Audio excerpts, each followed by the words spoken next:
फाका, भूख, प्यास, ये एक ऐसी शय है जिससे इंसान के दिल को नरमी अल्लाह अता करता है। बहुत सारे लोग ऐसे होते हैं उनके मिजाज में बड़ी इनाद और बगावत होती है, दिल में सख्ती होती है, ना नमाज का दिल करे, ना किसी की अच्छी बात बर्दाश्त करे, ना वालिदैन के आके आजिज़ी इंकिसारी करें, ना लोगों पर रहमत करें, शफकत करें, बल्कि दिल बड़ा सख्त गिर होता है, पत्थर होता है, संग होता है। हदीस पाक अल्लाह के महबूब अलैहिस्सलाम ने इरशाद फरमाया, ये फाका, ये भूख, इसके सदक़े अल्लाह ताला दिलों को नरम कर देता है।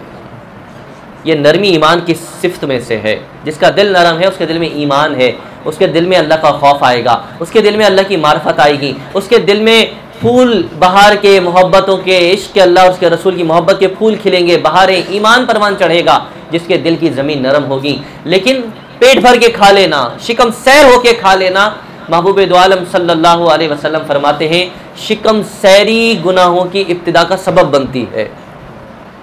इंसान की इनाद और बगावत का जो सबब बनती है वो शिकम सैरी है।